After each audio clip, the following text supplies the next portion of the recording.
Good morning, everybody.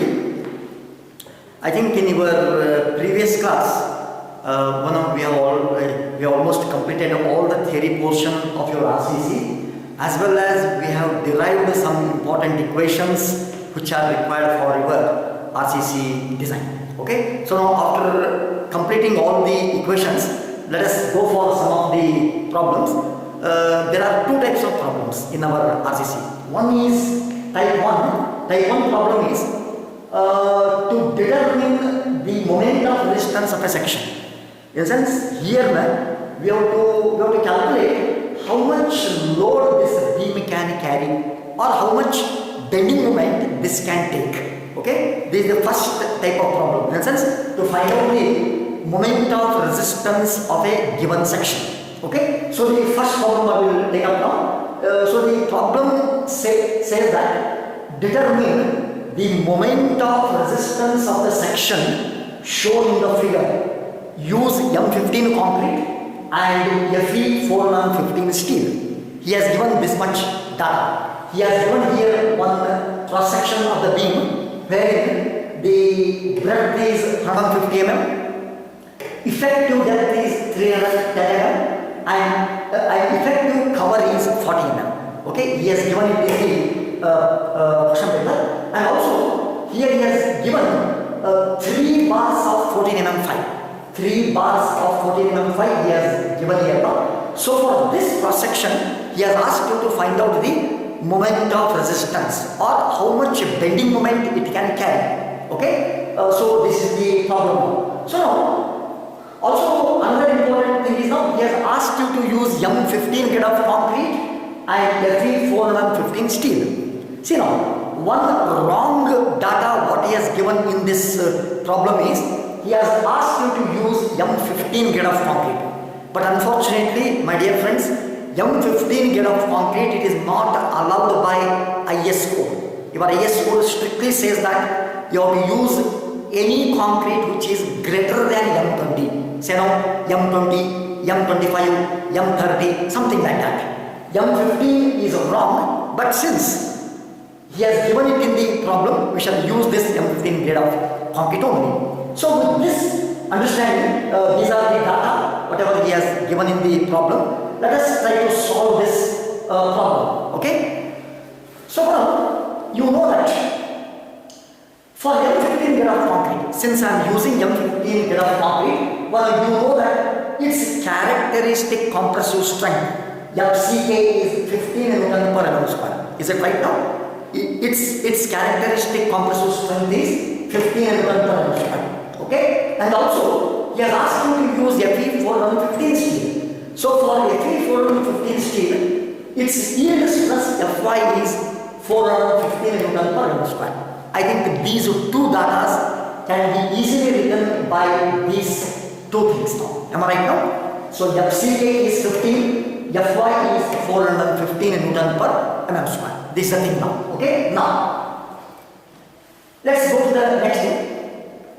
Well, he has asked you to use 3 bars of 14 mm fiber. 14 mm diameter, 3 bars he has kept here now. So, let me calculate the total area of steel, total area of this steel, AST. So, it is pi by 4 into 14 square, and since pi square by 4, that will give you area of 1 bar into 3, because I have got 3 such bars.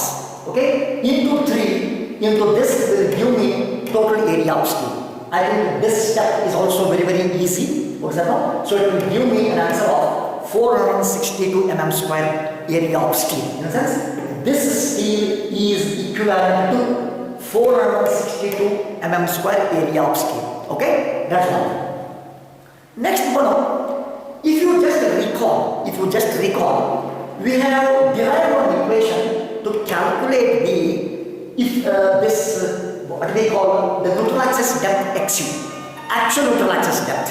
Actual neutral axis depth XU can be calculated by one equation 0.87 Fy AST divided by 0.36 FCKB. Okay, in sense it is not that easy to remember, but wait for some time, you will be accustomed to these equations now. Okay, So by using this equation, I want to calculate the actual neutral axis depth, XU. Okay, bro? So 0.87 as is. Fy, yield stress of the steel. I know it's here 450.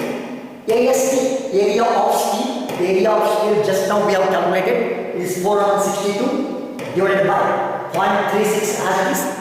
FCK, characteristic compressive strength 15. I am putting it here. Breadth B of our beam is 150. So now this, if you calculate this will give me 206 mm. In the sense, your actual neutral axis lies at a distance of 206 mm from the top. Okay? XU is 206 mm. Okay, according to the calculation. So now, once I calculate this actual neutral axis depth, I want to calculate now critical neutral axis depth. Okay, XU critical. Okay, or it's also called XU max. XU max or XU critical. So now, I would like to draw your attention on one more important thing. We have derived one equation. XU max or XU critical can be calculated by another equation, something called 700 divided by 1100 plus 0.87 Fy into D. Okay, here now everything is going to be 700 as it is, 1100 as it is, 0.87 as it is. Fy value, I know Fy value is 450. I have added it now. D, effective depth D is 310 mm. Am I right, sir? So effective depth D is 310. So it will give me 149 mm. So now you came to know that XU max or critical neutral axis, XU critical, is 149 mm. So now actual neutral axis depth is 206 mm. Critical neutral axis depth is 149 mm. So now if you compare these two, I can say that XU is greater than XU max.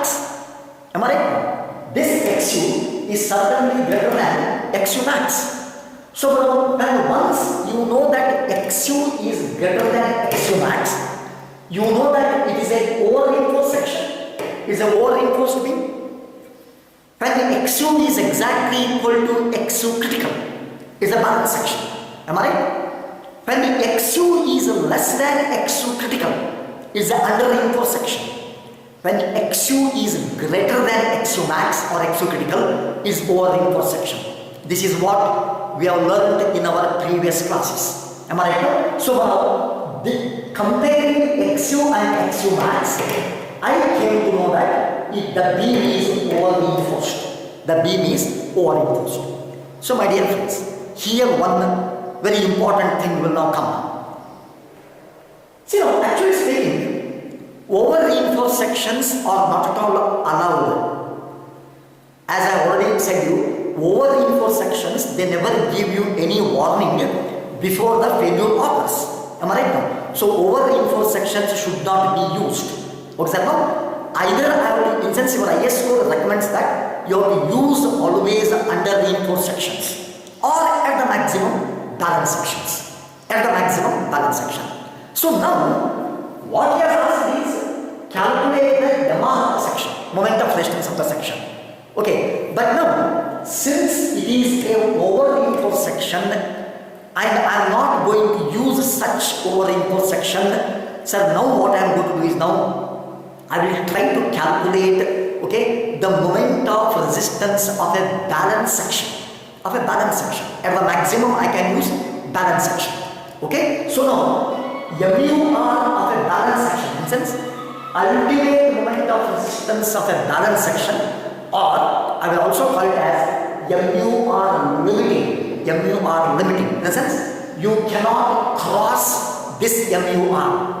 Okay, so now you cannot cross this MUR. So I will call it as MUR limiting. So now there is one equation which you already proved it in your previous distance. It is 0.36 FCK B XU max into D minus 0.42 XU max. But by using this equation, I can calculate MUR limiting, or I say that it is moment of resistance of a balanced section.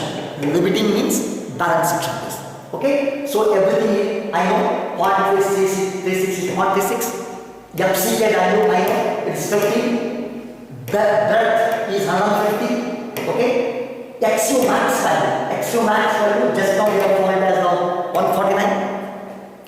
B effective depth is 310. Okay, minus 0.42 as it is, and XU max is again 149. But if you calculate this, you will get the moment of resistance, ultimate moment of resistance as 29786175 Newton mm. It's in Newton mm because all are in Newton and mm here. Am I right now? So this will give you the moment of resistance in terms of Newton mm.